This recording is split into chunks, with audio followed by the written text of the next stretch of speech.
What's going on, guys? Auzio here. Welcome back to a brand new video. So today I'm going to be showing you guys the best attacking formation in FIFA 23. In my opinion, it's better than a 4-2-2 going forward, better than a 4-4-2 going forward, better than a 4-2-3-1 going forward, and better than the 4-1-2-1-2 narrow as well. It is just ridiculous how many options you have going forward, and it is the 5-2-1-2. This is a formation I used back in FIFA 21, and I absolutely loved it. In 22 though, it honestly wasn't that great. It wasn't hitting the same as it was in 21, but this year it is back and it is amazing. Now I'm also going to be telling you guys what kind of players you should have in every single position so you can use this formation to its full potential. But let's get into the custom tactics. Just to let you guys know as well, this formation will be replacing my 4-2-2 attacking tactic. This is what I'm going to be using in FUT Champs, and these are the tactics. The defensive style is balanced, the width is 50, the depth is 50, the build-up play is balanced, the chance creation is direct passing, width 50, players in the box 6, corners is 2, and free kicks is also 2. The reason I don't have my depth higher in this formation, like usually I have it 60 or 65. I feel like that is very nice for the majority of the formations that I use. It's just in this formation, I feel like 60 was just a little bit too high. And when I went below 50, I felt like I was just sitting a little bit too deep. So 50 for me personally is the perfect number for the depth. The width, you don't want it too low, you don't want it too high. Once again, 50 for the width is perfect. Chance creation being direct passing. I've said it plenty of times. You guys know, if you guys watch my custom tactic videos, you guys know direct passing is just the way to go. It's just straight up the way to go this year. It pushes back your opponent's defensive line, allowing you to have more space to work with in the middle. The reason I went players on a box on 6 is because I felt like when I went too high, when I went 8, I felt like it was overcrowded. But when I went too low, I felt like there wasn't enough options. So once again, I feel like 6 players on a box is the perfect number for this formation. Now, what kind of players should you be using in this formation so you can use it to its full potential? Starting off with a goalkeeper, it can be anyone. It can be Donnarumma, it can be De Gea, it can be Lloris, it can be Maignan. It does not matter. Honestly, it does not matter. Just get a keeper you are comfortable with. The centre backs, fast, great tackling ability. If they've got a physical presence, even better, but they don't need to have a physical presence. I've got Marquinhos, Araujo, Tomori. You guys know these three are absolute beasts in this game. You can get Virgil van Dijk, Koundé, Rudiger, Eder Militao. There's so many good centre-backs this year. Just make sure they are fast and make sure they have got a really good tackling ability as well. The left wing-back and the right wing-back, make sure they have an attacking presence. Like Cuadrado, you guys know, he has got 5-star skill moves. He feels outrageously good on the ball. Theo Hernandez, he doesn't feel amazing on the ball going forward, but he can still go forward. He doesn't feel shocking on the ball. He's all-one dribbling. It's kind of nice. He has an okay passing ability. Like, I would say Ferland Mendy is definitely better to play in a left wing back position, but as I've got players like Tomori and Maignan, which is 2 players I really want to use, I threw Theo in there. Trust me, Theo's not bad going forward. I find it perfectly fine, but as I said, Ferland Mendy in that position definitely would be better. Make sure they also have got a defensive presence as well. Don't just throw a winger into that position and call it a day. No, they're going to be defending as well, so make sure they have got a defensive presence, but make sure they can go forward as well. The centre mids, I recommend playing 2 box-to-boxes.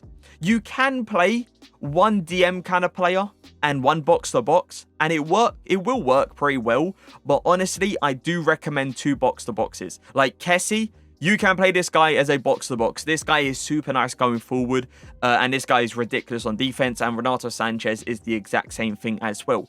As you guys can see, I haven't got a player that's got like amazing long shots. I haven't got that. But the thing is, right, you don't have to have amazing long shots in this game. With Renato Sanchez having like 78 long shots, that is enough as long as you're going for the outside foots. If you have someone like KDB though, honestly, KDB definitely would be better than Renato Sanchez in that right centre mid position, and having Kessie on the left centre mid position would be like a perfect kind of combination. But I've got Renato and Kessie, and these two work really well with each other. Now, the cam and strikers. The cam obviously needs to have a good passing ability. I've got someone like Lionel Messi. You guys know the passing on Messi is ridiculous. The cam does overlap the striker sometimes, so make sure they have got a good amount of pace and obviously a good shooting ability as well. Player of the Month Messi hasn't got a ridiculous amount of pace, but he isn't slow in game at all, and he obviously has got a really good shooting ability. And the strikers, fast, great shot, and a pretty good dribbling ability. I got Ansu Fati and your boy Mbappe. You guys know these two are absolutely insane in this game. Like, Ansu Fati shooting-wise, top tier. Mbappe is Mbappe. There's no other way of really describing him. Now, the goalkeeper, for the instructions, default, don't touch your goalkeeper. No point of having sweeper keeper, no point of having come for crosses. Believe in your keeper to make the right decisions. The centre-backs, stay back while attacking. But what I want you guys to do is not be scared to bring out a centre-back.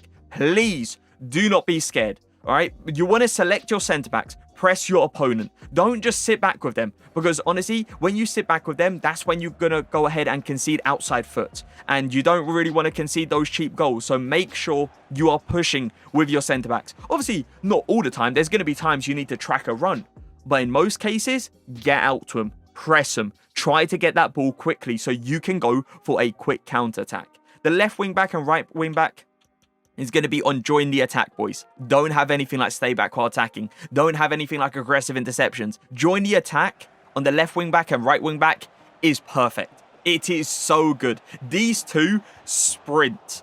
They make the most unexpected runs to the point where your opponent can't really track it, because if they track it, there's going to be a nice pass into the middle every single time. Honestly, having the left wing back and right wing back on join the attack is ridiculous. And make sure you are using your fullbacks, because in most cases, they are open, wide open. Swing the ball to them. You're going to be easily getting in behind. For the centre mids, you're going to want one on default and the other you want on stay back while attacking, cover centre. There's no need to have both of these running up, because if you have both of these running up, trust me, the midfield is going to be wide open and it's just going to allow your opponent to hit a ball in there. Next thing you know, they're going up against your defensive line already. So yeah, make sure one of them is on stay back while attacking, cover centre.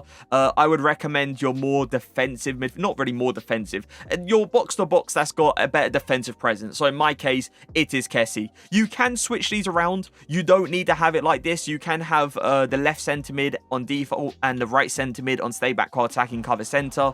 The reason I've got it like this is because I want Renato Sanchez going forward while Kessie sitting back. If you've got someone like Lucas Paqueta, obviously switch that around so Lucas Paqueta can hit shots on that left foot, so he can go for those outside foot. Forgot to mention, on your centre mid that is on default instructions, you want a high attacking work rate.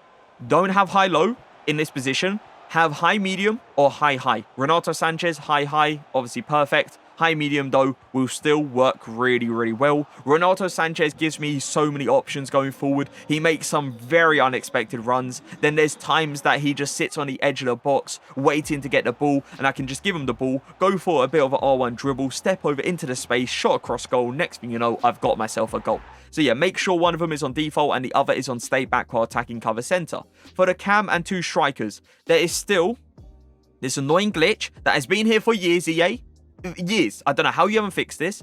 That the cam moves into a left centre mid position when he is on default. Make sure your cam is on stay forward. There is definitely times that he does come back and help out a little bit, but not a crazy amount. This is your triangle going forward. This is what you want, right? You want your cam and your two strikers to be up there so you can go for really quick counterattacks. They're always close to each other as well. There is times that one of your strikers will go out wide, but just to give you another option, but you're still going to have two players at least in that middle ready to go for that quick counter. So yeah, your cam is on stay forward and your two strikers are on default. I usually do have my two strikers on like get in behind, but there's honestly no need. In this formation, there is no need to have your strikers on getting behind because you're going to allow them to move freely. So you're not going to force them to do a certain thing. You're not going to force them to constantly get in behind. They're going to be coming short time to time. You have your left wing back, right wing back going forward. You also got your right centre mid or left centre mid, depending if you want to switch them around,